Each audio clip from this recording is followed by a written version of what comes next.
Woke up quick at about noon.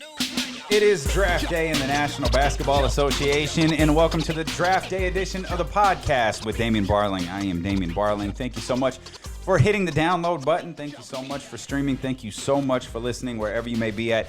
I greatly appreciate it. If you're new to the show, make sure you become a subscriber. I hope you dig what you're listening to. If you do, make sure you rate and you review the show, particularly over there on Apple Podcasts. That's a big deal on Apple Podcasts, really helping us get noticed, not just in Sacramento, not just in Northern California, but all over the United States and all over the world as well. So for those who have rated and reviewed, thank you so much. For those who haven't yet, no problem. It takes a split second. Go hit that 5 stars. And if you got an extra 60 to 90 seconds, just type a little note. Let me know what you think about the show. There's plenty to talk about today. There are rumors all over the place with free agency 10 days away. There's rumors about Brooklyn. There's rumors about New York. There's rumors about Kyrie Irving. Do you want Kyrie Irving? If you don't get Kevin Durant, there's rumors about Al Horford, Steven Adams. Kings fans, we'll talk about that here in just a couple of minutes. But we will start with the NBA draft. It is Zion Day. Zion Williamson, we have known this. It feels like for 3 years that Zion Williamson will have his name, might even be longer than that.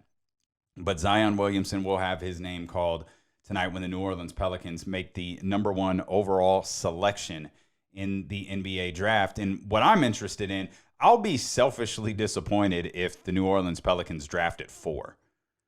Because I just am so anxious to see what they do about that. Jeff Goodman, who has joined us on the radio show in the past, he tweeted today, don't expect anything from Washington. Bradley Beal, Washington Wizards, that marriage, they're staying together. There's no conversations. There's no talks. Bradley Beal is not available for a trade, according to Jeff Goodman and his sources within the Washington Wizards organization. So you've got that, which makes me extremely disappointed because I thought adding Bradley Beal, a veteran, to that lineup, that very, very young lineup in New Orleans, I thought that would have been fantastic. But that's not going to work out. So what's Griff going to do with that pick? Well, I think we focus on, every year we get like this, and we do this with the NFL draft, but with the NFL draft, it's a little bit different because you're drafting, there's 3 days worth of draft picks, and you're filling out a roster in the NFL of 50 plus guys. In the NBA, the roster is significantly smaller, and when you have the #1 overall pick or the #2 or the #3, or you're really anywhere within the early draft picks of that lottery, that player is expected to come in and make an immediate difference. That doesn't mean a worst to first scenario, but that does mean when you've been hyped the way Zion Williamson has, what is our barometer for Zion Williamson this year? We're going to pencil him in as the rookie of the year already, I'm sure. But what constitutes success given the level of hype that he has had entering the league? Because I've always said I never believed LeBron James could live up to the hype. The hype surrounding him coming out of high school that first year was unlike anything I've ever seen. Zion is close, but it's still not what LeBron was. Because I don't think anybody is talking about Zion Williamson as potentially one of the greatest basketball players that ever lived. I heard Jay Billis say yesterday he's one of the greatest prospects we've ever had, but that's because of the uniqueness of his game and the uniqueness of his build and the uniqueness of his athletic ability. When LeBron James was coming out of high school, he was called there were people predicting in high school that this dude was going to go on to be the greatest basketball player that ever lived. And LeBron amazingly not only lived up to the hype, but he just far exceeded it. But we build these guys up, and every year this happens, we get around the draft, and you start looking at the draft, and you go, Zion and Ja and RJ, and then you can go Darius or Cody White. There's a number of players that you can go after those top 3. And for me, I get stuck on but remember Markelle Fultz? It took me, when I thought of Markelle Fultz this morning, and I started thinking of draft picks that missed or haven't yet panned out if you just stick with recent history. It took me a minute to remember what team Markelle Fultz was on. Because immediately think of the Philadelphia 76ers. Oh, wait, he was traded. He's not on Philadelphia. And I'm just sitting there wait a minute, what team is he on? And I refused to look it up, and I couldn't remember who the deal was with. He didn't play a single minute for the Orlando Magic last year after that trade. But Markelle Fultz was the number 1 overall pick after winning, what was it, 9 games at Washington? And now we've diminished that. We started diminishing it when Ben Simmons went number 1 overall. His LSU team didn't even make the tournament. Ben Simmons has turned out to be a high-quality player. In my opinion, Markelle Fultz hasn't yet. But every year we do this. We get Josh Jackson, he's going to be a great pick. And no, not so much. I don't think Phoenix is happy with the way Josh Jackson turned out. In fact, we all know that Phoenix isn't happy with the way Josh Jackson turned out. How about Chris Dunn? All the hype around Chris Dunn. Look at what the Los Angeles Lakers have done over the course of the last few years. Number 2 overall pick, D'Angelo Russell. Fantastic player when he left Los Angeles. Number 2 overall pick, Brandon Ingram. Traded. Number 2 overall pick, Lonzo Ball. Traded. Okay. Now, Brandon Ingram, I think, is a very good player. I'm significantly higher on Lonzo Ball than a lot of other people are. We'll find out if the change of scenery is going to help those guys, and I absolutely believe. I don't know how it's going to help Brandon Ingram because I already think Brandon Ingram's a really good player. I'm a lot more concerned about his health than I am anything else. Lonzo Ball, I think, is going to benefit greatly from being with Alvin Gentry, from being away from the Los Angeles Lakers, and from this hopefully universal media blackout of his father.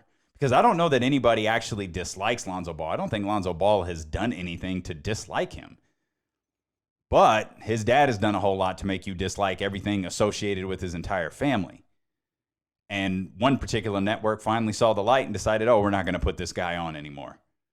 He's gross. He's an embarrassment. He's absurd. He doesn't even say anything you could remotely take seriously. And time after time after time, they kept putting him on, which just built venom against his son because when his son is out there playing, you can't get to LeVar. So you take it out on Lonzo. Lonzo's never done anything and go, man, I really hate that guy. I strongly dislike. That guy sucks. Now, you may think that he sucks based on just his game, but some of the venom that a lot of people have bleeds over onto him. That dude stays completely shut out of the media. Lonzo Ball gets a fresh start in New Orleans. The New Orleans media doesn't buy into that nonsense and that big baller brand crap. This is the perfect setting for Lonzo Ball with a strong front office in David Griffin, with a great coach in Alvin Gentry. Now you got Drew Holiday there to help lead the way, and you got Zion Williamson. And who knows what else is coming in with them. But at this moment, you look at those picks and you go, man, those guys were number 2 overall picks, and not so much. Kings fans were frustrated last year. Marvin Bagley, number 2 overall pick. Well, let's see him play. He's the number 2 overall pick. Oh, that's not Dave Yeager's style. Dave Yeager doesn't play rookies big minutes. Dave Yeager holds the hands of rookies all through their first season so they can get acclimated. And look, it worked for De'Aaron Fox, so it's going to work for Marvin Bagley. Marvin Bagley should have started at least 40-some-odd games last year. But I think we've all seen enough from him. 1, he has to be a starter next year. I don't even think that's a remote conversation. But 2, he would have been in the conversation for Rookie of the Year, which, by the way, it still hasn't been announced who the Rookie of the Year is. Between the draft and free agency, has anyone outside of this moment right here referenced the NBA awards? I think they're next week. I'm not 100% positive, but I think they got to be next week because they got to be before free agency. Yeah, the Rookie of the Year hasn't been named.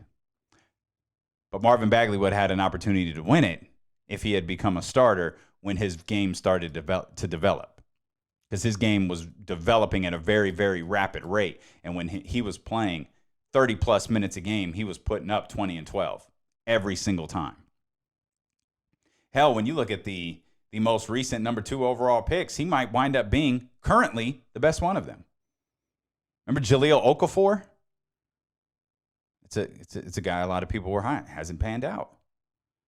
Hell, you can even this is the tricky thing about the draft. We talk about the lottery picks, and then we talk about the first-round picks outside of the lottery and how it feels like 2 separate drafts. Man, Willie Cauley-Stein was drafted 6th. Doesn't it feel like the player drafted number 6 should have a massive impact on the team that they're on? Now, I know the Sacramento Kings fan base turned on Willie just this season, but still, when you're drafted 6th, I feel like the conversation headed into your second contract shouldn't be there. There really shouldn't be much of a conversation. Maybe you have to work out the final details. Maybe you have to work out the final numbers, but it shouldn't be a question if you're coming back or not. Because to me, if you draft a player that doesn't hit their second contract, that player was a failure for your team. That doesn't mean they're a failure in the league. This was the impetus behind one of the biggest arguments Jason Ross and I ever had, is I said Tyreke Evans was a failure for the Sacramento Kings. And many of you were furious at me for that. Jason doesn't even get furious, and he was furious at me for that. And my argument only had one point. How could you say a player who was drafted 4th overall and doesn't sign a second contract with you is a success? It's great that he won Rookie of the Year, but his play during that 4 years, or the concern about his long-term health during that 4 years, was enough to say, we're not going to offer him a contract to come back here. How can you even remotely consider that a success? You can't, especially now if you're drafted 13th, 14th, later in the lottery, fine. Certainly if you're drafted later in the first round, fine. But when you're drafted 4th overall, the barometer is different. Would Andrew Wiggins be an okay basketball player if he wasn't taken number 1? Would Jabari Parker he'd be a fine addition to any team. Would you think about Jabari Parker or Andrew Wiggins differently if they weren't drafted number 1 and number 2? Better yet, would you think about either one of those players differently if that draft with Wiggins, Parker, and Embiid wasn't hyped as the changing of the guard in the NBA? Again, we get so up on these players. We get so up at draft time where it's like we're so enamored with fantasy football. Right? We place players here and we place players there, and we believe that, okay, well, this guy is going to be great over here, and we just fantasy book everything. It's like that stupid trade machine. The worst idea ESPN ever had is that damn trade machine, because you think, well, just because the number and all the trade machine is a calculator. You show that the contracts match up, then you can execute a trade. Well, that's what we do leading into the draft, is we look at the way these guys played at Duke. We look at the way that these guys played with North Carolina. We try to find comparable pro comparisons. For example, Ja Morant, he's going to be the number 2 overall pick in the draft. He's going to head to Memphis. That position is wide open for him. He's going to be the starter in day number 1. Game number 1, Ja Morant's going to be your starter. They have zeroed in on him since the lottery. Perfect. Well, you got to have someone to compare him to. We've heard 2 comps. De'Aaron Fox, he's got the build and the speed of De'Aaron Fox, and he's got the game of Russell Westbrook. That's a tough comp to live up to. De'Aaron Fox is the fastest player in the entire league. Now, it's not too difficult of a comp because De'Aaron is young too, and his game is still evolving. But you're also comparing him to a guy who has averaged a triple-double 3 straight seasons and has won a league MVP. Okay. Now, I get the comparison. You're talking about explosiveness. You're talking about court vision. You're talking about all that. Like, I get that. But still, when you attach someone's name to it, it's just like Zion Williamson and LeBron James. You're not comparing Zion's game to LeBron's. You're comparing Zion's build to LeBron's. Well, you have a big, giant football player, a big, giant, freakish athlete who can really move on his feet. Oh, that's just like LeBron James. Like, easy. Because when you do that, you're immediately saying, oh, well, that means LeBron James. That means Zion Williamson is going to be one of the greatest players that ever lived. We hear what we want to hear when the comp is thrown out there. So we fantasy book all of these players into professional rosters. Oh, the Memphis Grizzlies, they desperately need a point guard. Ja Morant's going to be perfect. He's going to help elevate the game of A, B, C, D, F, and G.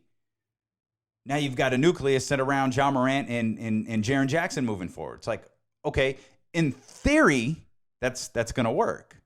But in execution, you got to give these guys time to become pros.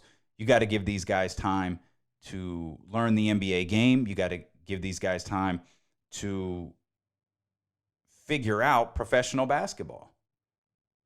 Yes, basketball is the sport that they've played all their lives, but professional basketball is different.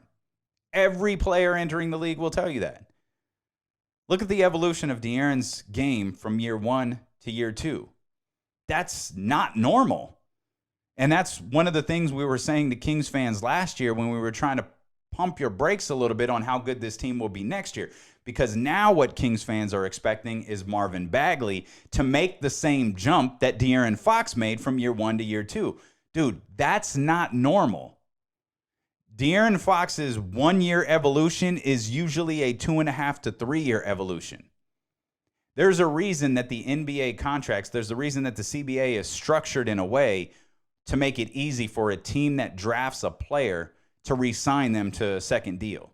All of the financial incentives for that second contract lay with the team that drafted you. And they do that because, well, sometimes in an era where you're drafting, like Zion Williamson, he's not even 19 yet. He's still 18 years old, which means he's going to be coming off of his rookie contract when he's 21.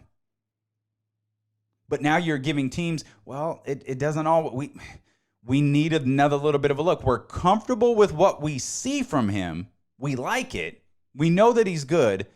So we're going to lock him into another deal because we really believe that's where he's going to make a name for himself. And it's in that third contract that you get the massive payday and you run away with it.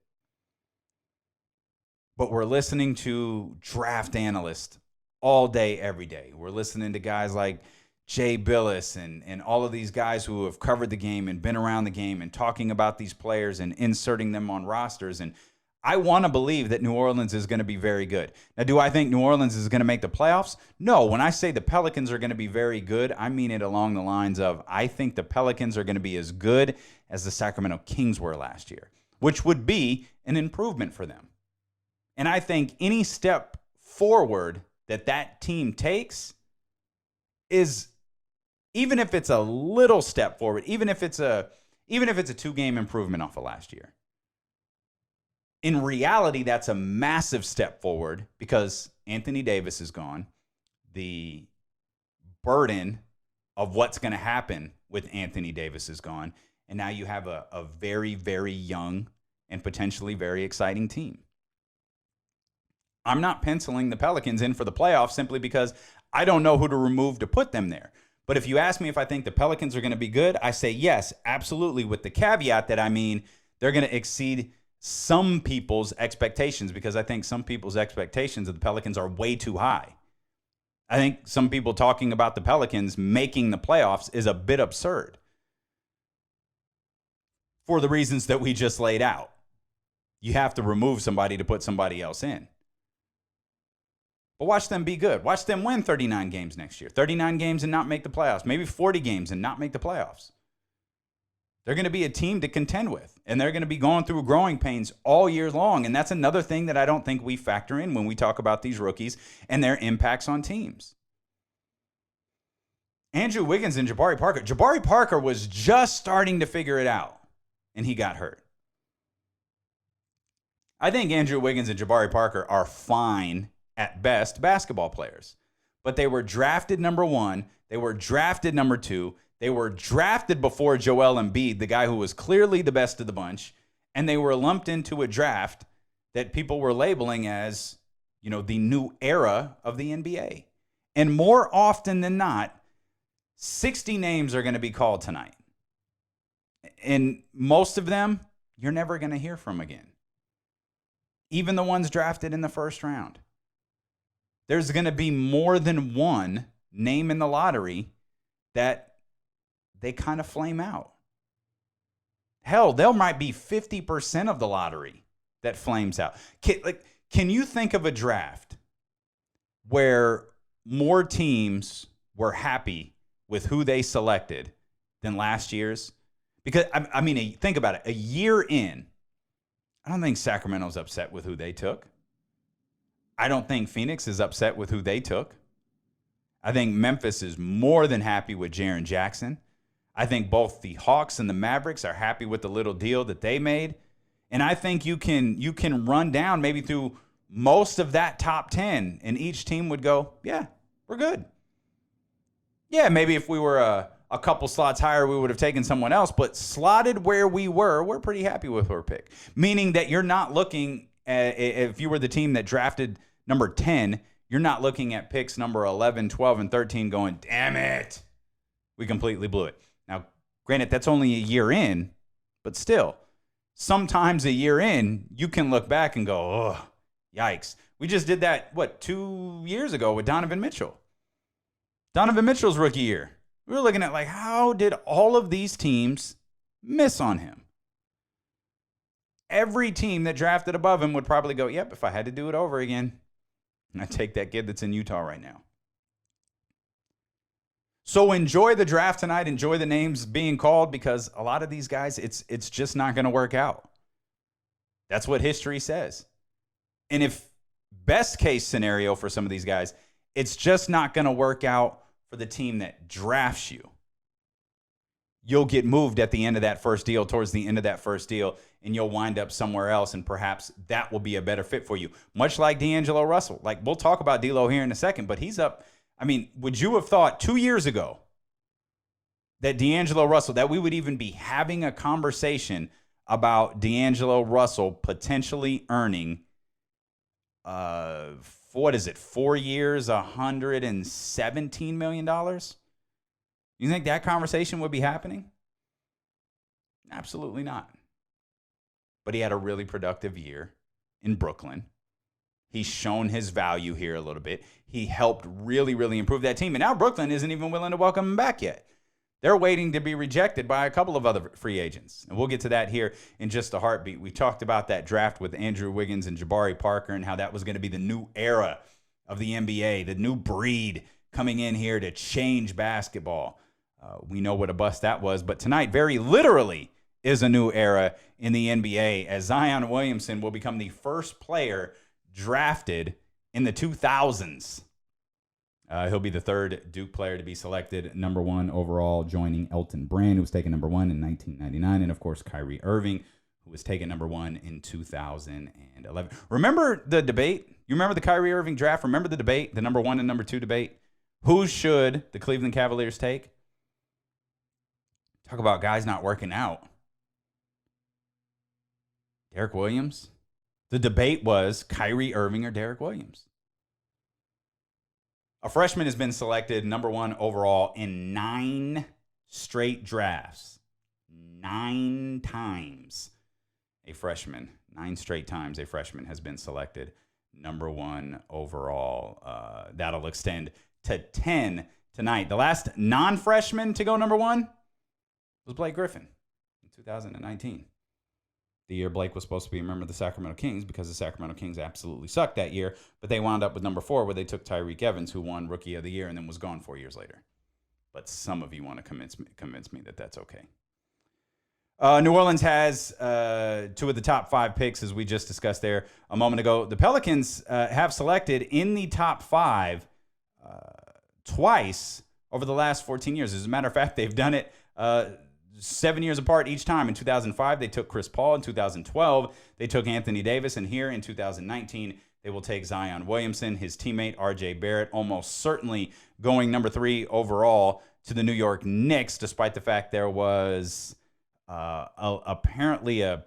there's a rumor of the Pelicans trying to jump the New York Knicks, which I can't imagine, because that would mean Memphis has to give up Ja Morant. So we would have a situation where the Pelicans are drafting both number 1 and number 2. They would take Duke teammates in that situation, and then it would be Ja Morant that winds up in New York. And I can't imagine Memphis being very happy with that. There are a couple of teams, in addition to the Sacramento Kings, who aren't drafting in the first round tonight. The Clippers aren't, because, well, they're good, and they didn't suck on purpose to keep their draft pick. The Lakers are not. The Utah Jazz are not. The Mavericks are not. Nuggets, Raptors, and Rockets. Of course, by the time you're listening to this, all of that may change because there have been a number of deals of teams. You know what term I think you should get used to hearing? Because there's been a lot of movement within the draft. I think the Warriors just traded up in closer, higher into the second round. I think they're 40-something. The Kings are drafting 40, 47th, and 60th. As it stands right now, at the time I'm recording this, they're drafting 40, 47, and 60, and I expect all of that to change. But the term that I think you should get used to hearing, because I think you're going to hear it a lot tonight, is cash considerations. The term cash considerations is going to be thrown around a lot here when Adrian Wojnarowski starts tweeting about picks. By the way, if you're not into pick tipping, Jason Ross, if you're listening to this, turn your notifications for Adrian Wojnarowski off. ESPN and the NBA they've come to an agreement that would allow insider Adrian Wojnarowski and other reporters to tweet out teams' picks before they're announced during the broadcast. That's interesting to me because what type of agreement do you have to have? Because essentially, if you're the NBA and you're going to, particularly Adrian Wojnarowski, ESPN, they're your partner, you're asking them to not do their job. You're asking guys, Mark Stein, Shams, all of these guys that you give credentials to, and asking them, hey, just for the night, could you not do your job? I love draft tipping. Like, I'm fine with it. Like, there's no drama in it for me. Like, it's not like I love seeing the guys walk to the stage, get their jerseys. I love the tears. I love the emotion of it all. I'm happy. I'm happy for these guys. They're the 1% in the whole world. Like, that's awesome. I don't care how I find out they're being drafted. If it pops up on my phone 5 minutes before it pops up on my TV, that's fine because chances are I'm not exactly locked into what's going on the television. I have my computer in my lap. I've got Twitter up. I've got my phone by my side. I've probably got an iPad close. I'm following a number of things, trying to form opinions, figuring out what the story coming out of the draft is, looking to see what the Kings are doing, looking to see what some of these other teams with a lot of assets are doing. I don't care when I find out these guys are being drafted, but some people do. So last year, if you recall, Adrian Wojnarowski he had like a creative way of announcing picks were made. Like, he wouldn't say the Sacramento Kings are selecting Marvin Bagley with the number 2 pick. He would say the Sacramento Kings are zeroing in here on Marvin Bagley. He was just using creative euphemisms to technically avoid tipping the pick. But I love this. This doesn't bother me at all. I think the NFL avoided it this year as well, which I don't get. Announce the pick. Who cares? Like, we talked to Zach Collins at Summer League last year. And I remember him telling us, because we asked him that, like, when did you find out you were being drafted as it relates to when the draft was going on? He was like, 5 picks before I was announced, I found out where I was going. And he didn't seem to bother him a bit. You think these guys care? Like, oh, crap, man. I wanted to be kept in suspense until my name was called. No, they just want to know that they're being drafted. Oh, speaking of the draft tonight, if you're a listener and you are living in New Orleans, this is for you. Canal St, Popeyes, they're selling a wingspan box tonight in honor of Zion Williamson's arrival to New Orleans. The wingspan box is an 82-inch box, which is the length of Zion Williamson's wingspan. In that 82-inch box, you get 77 boneless wings, 11 biscuits, and 11 servings of fries for the low, low price of $75. You can only get it today, though. So all of our friends in New Orleans, go get that done right there.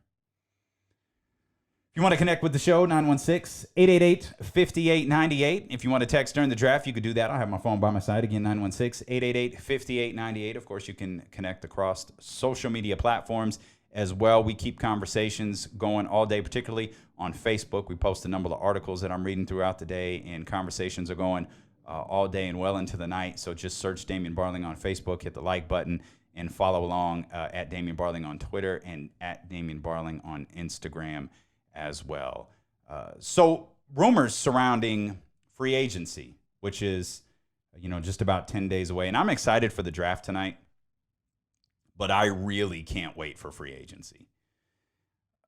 A report from the New York Post yesterday that Kyrie Irving may not be welcome in Brooklyn if he can't bring KD along with him. Now, what I immediately thought of that was, I'm going to read an excerpt of this article because I found this interesting as well. This was talking about the Brooklyn Nets. The Brooklyn Nets may not have interest in pursuing Kyrie Irving if he can't bring KD along with him. According to the New York Post, other teams had already backed off of pursuing Irving with similar concerns over the way that things went awry in Boston. If the Nets do the same, it would mean keeping Russell, who we just talked about a few minutes ago. He could be up for 4 years and $117 million. Kyrie's contract would be in the range of 4 years, $141 million. Brooklyn, as everybody knows, has about $68 million in cap space if they let Russell walk. Now, the first thing I thought of this, and maybe this is a little too like ultra conspiracy theory, but my first thought was, are there rumors within NBA circles that perhaps Kyrie Irving is interested in playing somewhere else? I speculated that he's going to want to play in Los Angeles with LeBron James and Anthony Davis. Is this Brooklyn's way of saving face? Like, because if Brooklyn doesn't land Kyrie, it means they don't land Kevin Durant, and it means they completely struck out on free agency, where they had become a team over the last couple of months that had become a hot name to talk about. They made the playoffs last year. They had a significantly better roster than the New York Knicks do, and they seem to have jumped them in this free agency conversation. But do you really want to bring Kyrie in? It goes back to the conversation we were having after Kevin Durant's injury. Like, if you're Kyrie, do you want to wait for Kevin Durant to be healthy? Like, if you're the Nets, you made the playoffs last year. You're upgrading Kyrie from D'Angelo, and I assume that's an upgrade. And I only say assume because Kyrie has this weird team dynamic everywhere he goes. But if you're the Knicks, can you afford to sit around and wait for Kevin Durant to be healthy when you've been a team that has been this bad this long? So I don't see, like, I've lost this combination. I was never completely sold on it that it was going to happen, though it had been talked about so much it was impossible to ignore. I'm not sold this Kyrie Kevin Durant thing is happening anymore. I feel like Kevin Durant is going to stay in Golden State and Kyrie is going to wind up in Los Angeles with the Lakers. I think both New York teams, the Knicks and the Nets, I think they're both going to be shut out of free agency. Or, I'm sorry, they're not going to be shut completely out of free agency, but they're going to be shut out of free agency in terms of those top-tier names. Now, you've got Jimmy Butler in the mix, who has become the apple of the eye of the Houston Rockets, who, by the way, don't have a dollar to their name. Like, they've got to unload Chris Paul. They probably have to unload Clint Capella as well, and then they could have a conversation about bringing Jimmy Butler in. But you're going to ask somebody to take, $130 million of Chris Paul's money over the course of the next 3 years? I think Chris Paul is a perfect fit for the Houston Rockets. Chris Paul in that contract on another team, I'm not really so sure. I'm not really so sure that that's going to work. But all of this talk about the Rockets and Jimmy Butler, like, I'm so fascinated as to how that's going to happen. Kevin Durant, Woj reported, KD will be deciding between the teams that we just mentioned, Brooklyn, New York, and Golden State. If I'm Brooklyn and New York, I don't feel like I can wait a year. We know Kevin Durant isn't playing a single moment of basketball. Golden State, they can wait for Kevin Durant to be healthy next year. They've been to the finals 5 straight times. They still have Steph Curry. They still have Draymond Green. They're going to still have Klay Thompson. Now it's going to suck for Warriors fans going into that brand new arena, that very expensive brand new arena at the Chase Center in San Francisco. And I'm not talking about expensive in terms of its built. I'm talking about expensive just to attend. Yeah, it's going to suck to know that there's about $80 million sitting on your bench right now, but that it's going to pay off in the long term. If you're the Knicks, you've sucked for the last decade. You really want to wait around for Kevin Durant and see if Kyrie can drag this team to a playoff spot? Kyrie Irving and RJ Barrett? I think the Knicks, if it happens, I still feel like it's Brooklyn. I don't think it's happening for New York. And that sucks for Fizdale, who I really like, and Scott Perry as well. I don't think it's happening for them. Tobias Harris said regarding free agency, quote, obviously, I've been traded around, but at the same time, I know my game. I know what I bring to the table, and I know what I'm looking for as a player. So what is that? Well, Tobias Harris said, a great organization. Obviously, winning's important for me. Style of play is important, and just putting myself in the right opportunity to continue to improve my game and get better year in and year out. Kings fans, where do we stand on Tobias Harris? I know a lot of people when I posted that. See, some of you guys don't play along with my either or post that I put up, whether it's on Facebook or Instagram. Some of you guys don't play along because I posted yesterday, Harrison Barnes, 4 years, $80 million, or Al Horford, 4 years, $100 million. A lot of people voted. Most people voted on the side of Harrison Barnes, but then I got a lot of other messages that said, nope, neither. I want Tobias Harris. Okay, that wasn't the question. But I feel like a lot of Kings fans are in on Tobias Harris. I feel like every player we discuss, it's split. And I don't know if that's just the nature of the Kings fan base. Like, is there a player? De'Aaron Fox is the only player that I can think of acquired by the Sacramento Kings through free agency or through a draft that the fan base was universal about. The fan base wasn't universal about Marvin Bagley. I don't think the fan base is universal about a single free agent out there on the market, at least a single realistic free agent out there on the market. Al Horford, great player, high-quality player. Been to the playoffs 11 of his 12 years, 5-time All-Star. Kings, I don't want him. He's going to be 37 at the end of that deal. He's going to cost so much money. As if it's our money that we're spending on Al Horford or Harrison Barnes or Tobias Harris. Speaking of the first ballot Hall of Good candidate, the Clippers, Lakers, and Mavericks are going to be amongst the teams interested in Horford. Multiple insiders have labeled the Dallas Mavericks as the favorite. That really surprises me. Not because I don't think Al Horford would be a great fit in Dallas, along with Kristaps Porzingis and Luka Doncic. Just more that the stat that I just gave you. He's been in the league 12 years. All in the Eastern Conference. He's been to the playoffs 11 times. Why come over here to the West, man? Like, you're getting your ass kicked before you even get to the playoffs. I mean, when you talk about teams that you're afraid of, when you talk about teams that are up and coming, when you talk about the teams that are going to make the next big step in the NBA, are you talking about any Eastern Conference team? Is anybody worried about the step the Miami Heat are taking? Or the Chicago Bulls?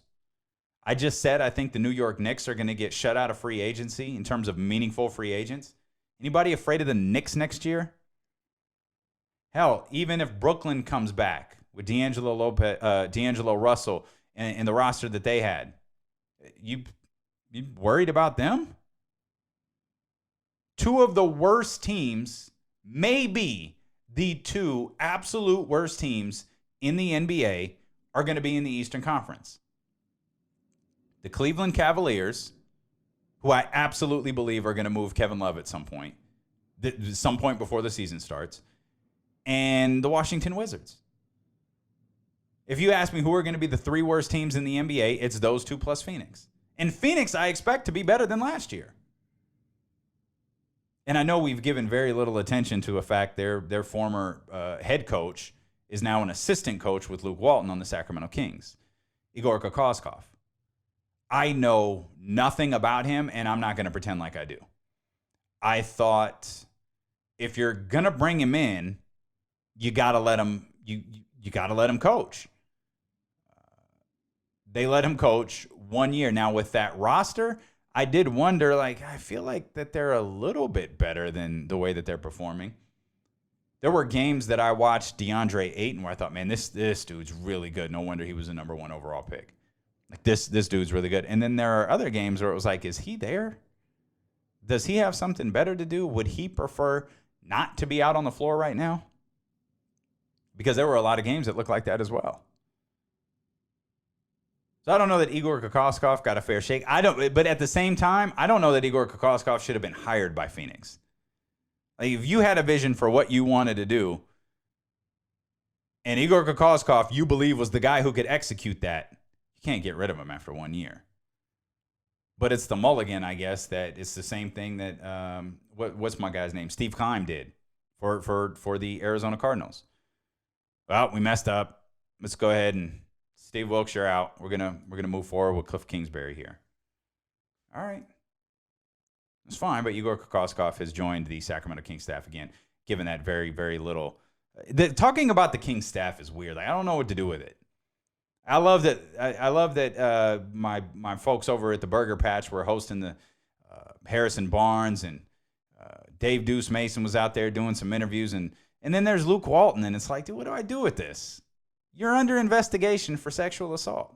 No one has concluded this investigation. Now, once you say, hey, here's what we found, here's how we're moving forward, then fine. But, like, you're marching him out there for public and community appearances, and that feels like a terrible, terrible look to me. And maybe I'm wrong. Maybe I'm overreacting. But if this is a legitimate investigation, should he really be out, doing appearances like that? I thought the Kings were doing it right for a while. I thought hiding him in the office, quietly putting your staff together, I thought that was the way to approach this. The investigation is being done. We all know that it's being done. We don't need to know the results of it until it's over. But I just don't know that it's a good look to go out into the community and go, hey, here's our coach. Here is Luke Walton, the guy under investigation for sexual assault. Now, that's not an indictment on his guilt or his innocence. That's the facts of the matter. He is under investigation by the NBA and the Sacramento Kings. Okay, we'll let the investigation play out before you march your coach out there doing community events. But that's why all of the stuff surrounding his staff was so quiet. And again, I thought that was the right thing to do. Sit in the office, put your staff together, go about business as usual. But don't worry about endearing yourself to the community yet. Let this part play itself out the way it's going to play itself out, and then go from there. But nothing before. I thought that was a bad look by the Sacramento Kings yesterday. The cast of Space Jam 2 has been announced. LeBron James is going to join his new teammate Anthony Davis along with Dame Dolla, Klay Thompson, and of course Chris Paul is going to be in it. I'm more excited about the fact that Diana Taurasi, one of my favorite basketball players of all time, she's going to be a part of it, as are members of the Los Angeles Sparks, Nneka and Shanae Abumake. Space Jam 2, the movie that is forever supposed to have been made. You want to send your thoughts to me, you can. 916-888-5898. That is the text line, 916-888-5898. David Ortiz update here. I'll just give you the update and then comment on it. David Ortiz was shot in the back by a gunman who mistook him for the real target. Another man who was seated at the same table at an outdoor cafe. They've arrested 11 people involved with this. And the order for the murder, it's been traced back to the United States. Those guys just shot the wrong person. Not only did they shoot the wrong person, thank goodness they shot him in a way that wouldn't kill him. Like, did you take out a Craigslist ad?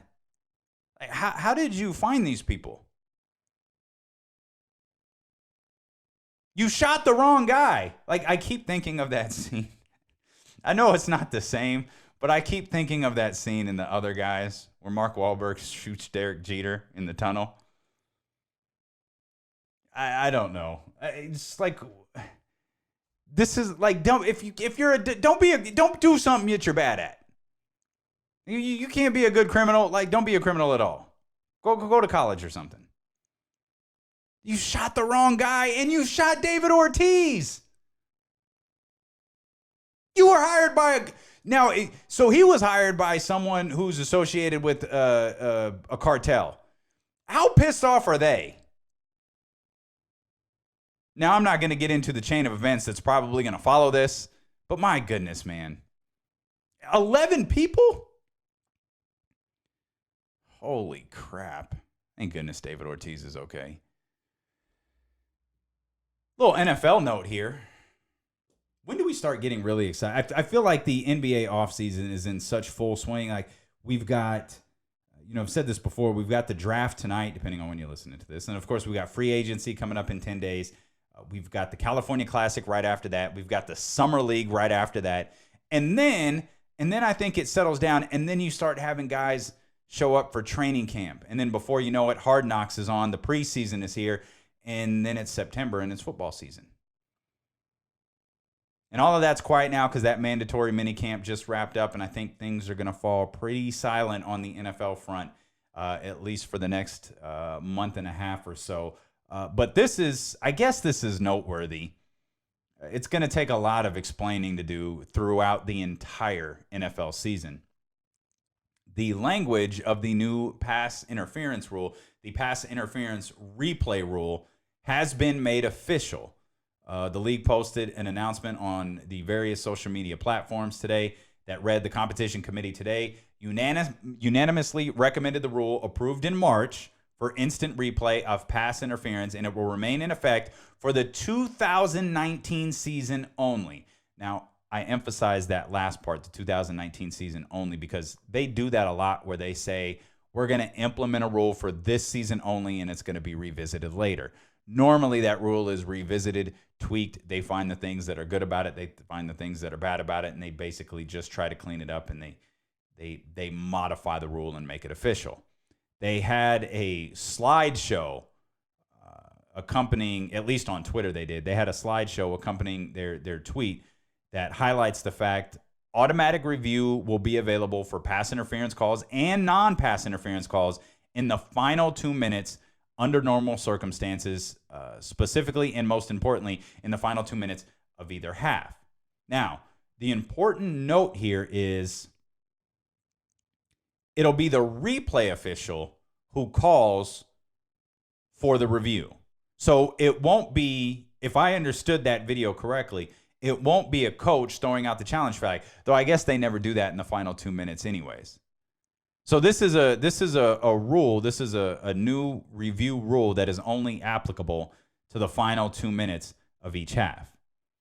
The league also pointed out that the standard for initiating automatic review will be much higher for pass interference calls and non-calls than other reviewable calls in an effort to avoid excessive stoppages. So what it's saying is that it has to be clearly, New Orleans Saints, it has to be clearly a pass interference call. That's how they're going to review it, which is interesting because that's good for pass interference calls and non-calls. How do you, if you throw the flag, if a flag is thrown on a pass interference call, in the referee calls pass interference there on the play, is the review booth looking at it in that moment? And they're not initiating the review, but they're looking at it in that moment. And then do they see, okay, wait a minute, we need more time, let's initiate a review. This is gonna be really rocky. I don't know that it's gonna come into effect a lot. I don't think this is gonna be. This isn't gonna be as cumbersome as the what is a catch rule or what is a catch standard. I don't think that's gonna be the case because I don't think it's gonna be something that's just gonna be in play as frequently as that is. But when it comes into play, I think it's gonna be a little rough. Simply because. How do you determine? You have to determine quickly because that's what this is all about. The officials, the replay officials, they're always going to be looking at it, but you have to determine quickly, okay, wait a minute, we need more time. Let's initiate this review. It's not like they're sitting around in the offices going, you know what, let's just take another look at this one. They're frantically looking at that play going, did they get this right? Now, everybody knows that they got the play in the NFC Championship wrong, but there was nothing you could do about it. This is what that rule is set to change. Well, now there's something that the NFL can do about it. There's nothing Sean Payton can do about it, but there's something the NFL can do about it. Question, what if this happens with 2 minutes and 1 second left? Can the coach not throw a flag on this? Can the coach not ask for a review if it happens on a, I'm using the term 2-minute drive, but it starts with 2 minutes and 30 seconds left. You get a call that would have taken you got a pass that'll take you into the 5-yard line, but your wide receiver gets checked into the glass, and the clock goes down to 2:01 when the ball touches the ground. What happens? By rule, the league can't initiate the replay. You telling me that a coach can't throw a flag on that play if they have challenges available to him, even if it's just egregiously bad? We minimize things to 2 minutes because we think, well, that's the most important, in close games, that's the most important time of the game. Well, if you're starting a drive on the 20 with 3 minutes left, pretty much every play is going to be really, really important. And that's the way most games go. How many games? I mean, I know plenty of them do, but what would the numbers be if you measured games that, the drive starts with 3 minutes left? And remember, you're passing. You're trying to get down the field as quickly as possible. And you miss a call that would take you over the 50-yard line, but there's 2 minutes and 30 seconds left. There's nothing you can do about it. Or worse, you're a defense. If you get a bad pass interference call, now you're on the verge of losing the game with 2:01 left. There's nothing you can do about it. In theory, this rule is really good. In theory, this was the right thing to do because they're obviously reacting to the NFC Championship. In practice, I'm not sure how this one's going to work out. I'm really not. On this date in sports, the Reds, Ken Griffey Jr. hit his 500th home run of his career. He joined Barry Bonds as the only second-generation Major League Baseball players to hit 500 home runs. Coincidentally, on this day in 2007, Sammy Sosa hit his 600th home run, and no one cared. Prodigy passed away. Prodigy of Mobb Deep. He passed away on this day in 2017. And happy birthday to Lionel Richie. I posted across multiple social media platforms. If you had the choice between Commodore's Lionel Richie or solo Lionel Richie, who would you go with? And the overwhelming response was for the Commodore's Lionel Richie. And I couldn't believe that. Do y'all know what you're giving up by going, you're eliminating Lionel Richie's solo catalog here just so you can listen to Brick House? Or 3 Times the Lady? You willing to give up on this? You're just gonna completely let this go so you can listen to Brick House over and over again. And when that African part come on and you try to sing along with it and you don't know the words, you don't get it anymore. You can't have this. You can't have All Night Long. More importantly, you can't have Dancing on the Ceiling either. You can't have none of these. I felt like I was completely alone on the solo Lionel Richie tip. You don't get no hello. Is it me you're looking for? You don't get it. You don't get me. You can't look for me. Well, go ahead, man. You can have Easy Like Sunday Morning. You can have that. I'm gonna take Dancing on the Ceiling. I'm all about solo Lionel and all these slow songs that he has. Dude, come on, man. If y'all voted for the Commodores, I just want to let you know you don't get none of these jams. Say you, say me. You can't have it, man. I'm going to keep this one for myself. Say you, say Yep, me. you don't get that one. See, these are all solo Lionel Richie songs. Y'all don't get none of these. We just rolling along here. Playing the hits. It's the podcast with Damian Barling. Happy birthday to Lionel Richie. No Commodores today, just solo Lionel. The first time Oh, yeah. Come on, man. Happy birthday, Lionel. Sorry your party sucks. Everybody voted for the Commodores.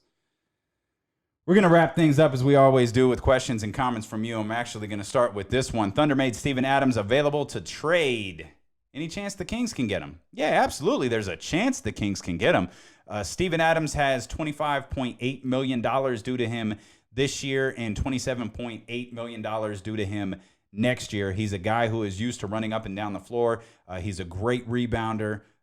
Me personally, I'm a Steven Adams guy. I think this would be disastrous for the Oklahoma City Thunder and their ability to get eliminated in the first round of the playoffs. But Steven Adams on the Kings, sign me up for that. I'll happily take that 50 some odd million dollars right there. 100%. I don't know what you'd have to do to make it work. You could dump off a couple of those second round picks that they have tonight. Maybe Nemanja. I mean, there's creative ways that you could work it without having to give up, those coveted players that Vlade in the front office, I'm sure, care greatly about. But Steven Adams in a Kings uniform, yeah, absolutely, I would take that. What would be the argument against it? Because he can run. I mean, I think that, again, we go back to something we were talking about with Willie Cauley-Stein and their approach to centers this offseason. You want a guy who complements De'Aaron Fox. Everything you do, in my opinion, this offseason, if you're the Sacramento Kings, has to center around what's good for De'Aaron. Shooter for De'Aaron. Center for De'Aaron. You got to have a guy, because you don't want to change what you did last year that made you fun. You don't want to change what you did last year that got, the NBA as a whole, it got their attention. Well, stay with it. And you might not like Willie Cauley-Stein, but Willie Cauley-Stein perfectly complements De'Aaron Fox. Steven Adams can too, and he would be a massive upgrade over Willie Cauley-Stein. I'd take that in a heartbeat. For those who are pro Al Horford, it doesn't look like Al Horford is interested in joining the Sacramento Kings. I love the trade approach in getting Steven Adams here to Sacramento. Absolutely love it. Sign me up for that. I will champion that campaign for sure. Hey, Damon, any chance the third team Kawhi is reportedly interested in is the Bucks and not the Celtics? That's from my man Amir. That's in response to a conversation we were having yesterday. Zach Lowe had mentioned that there was a third team in addition to Toronto and the Los Angeles Clippers who had, a very credible team in the Kawhi Leonard sweepstakes.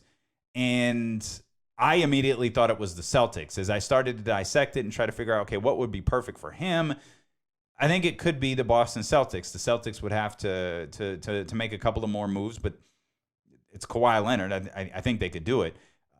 I heard, it was Brian Winters this morning talking about it's the Knicks, which you can't. I think that's a courtesy meeting. I just don't believe that for a second. I don't believe anything positive that has to do with the New York Knicks. I just refuse to believe. Kawhi Leonard, I'm not believing that. Ultimately, I think it still comes down to Toronto and Los Angeles.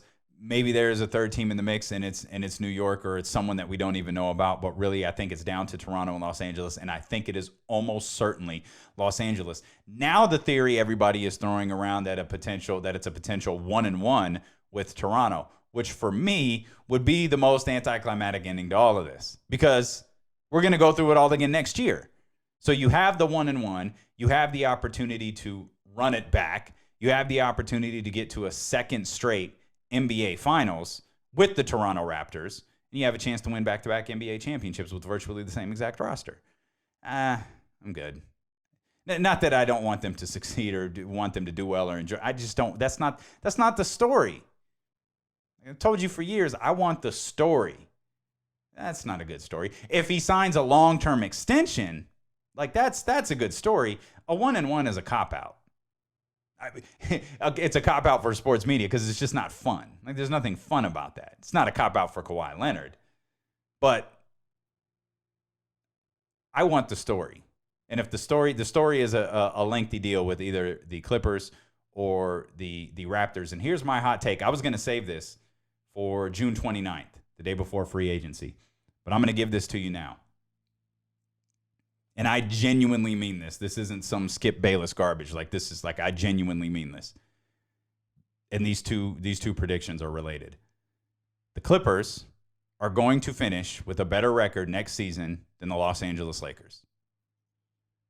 Kawhi Leonard is going to back-to-back NBA Finals. Let that marinate. Just let that all sit in there. This person didn't sign their name, but it came through on the text line at 916-888-5898. It took me a minute to realize all the shows are titled Lines from The Office. What's your favorite episode? Yeah, that's my little tribute to The Office. We used to make Office references every day when I was on terrestrial radio. It's a little harder to do when I'm here by myself, though I did manage to work in Happy Birthday, Lionel Richie. Sorry, your party sucks, which is a reference to a Christmas episode. Happy birthday, Jesus. Sorry, your party sucks. But picking my favorite episodes is difficult. If my most favorite, that would be difficult. But it always comes down to 3. And when someone asks your favorite episode of The Office, there's 3 that I always think of first. One is the duel, where Andy and Dwight are dueling over Angela, and Andy just pushes his Prius into Dwight while he's pinned up against the fence. The other one, and I think this one is just grossly underrated, is titled The Injury, where Michael burns his foot on the George Foreman grill. That episode to me is so funny from beginning to end. I have one more that I'll throw at you, but I think if you absolutely force me to pick my favorite one, I think it's that one. And here's a small confession. I think we're far enough away from it that I can admit this.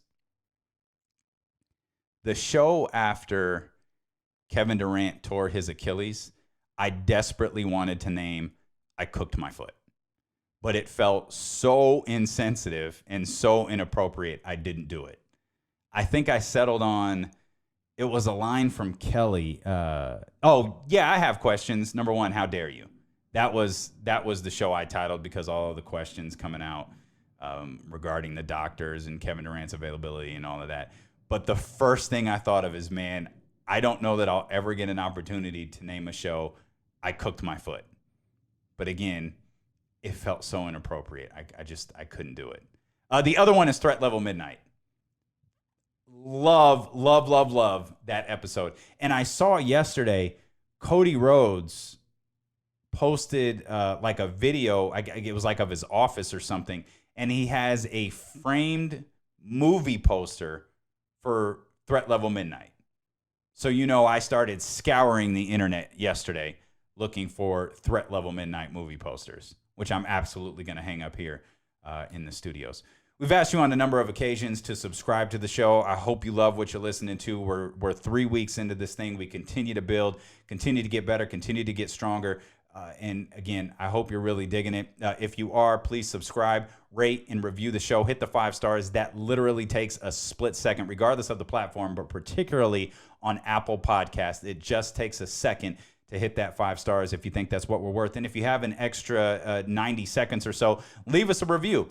I've got a review that's going to be posted here pretty soon that just came to me today. And I'm going to read it to you because it's in great reference to the last question. Yeah, Damien snapped at me, but there was this twinkle in his eye that I picked up on, which said, dude, we're friends. I'm doing this for appearances. I'm the big boss now, and I have to seem like an ogre. But you know me, and you trust me, and we like each other, and we'll always be friends. And I would never take you for granted in a million years, and I miss you, man, and I love you. His words. Clearly, another Office reference. That was posted by user Joey Ryan's Junk. I have a feeling I know who that is. I think I got to all your questions today. Keep those questions coming. Keep the comments coming. Some of them aren't just framed as, hey, put this on the show. They're just questions that come out throughout the whole day, and we throw them there on the show. 916-888-5898. That's the 24/7 text line. Text during the draft tonight. Text when you're listening. Let me know you're listening. Greatly appreciated. Again, subscribe, rate, and review. If you wouldn't mind, I'd greatly appreciate it. And connect across all social media platforms. At Damian Barling on Twitter. At Damian Barling on Instagram. The conversation continues on Facebook as well. Just search Damian Barling and hit the like button there. I greatly appreciate you. The draft is tonight. We will have plenty to talk about on the next episode of the podcast with Damian Barling.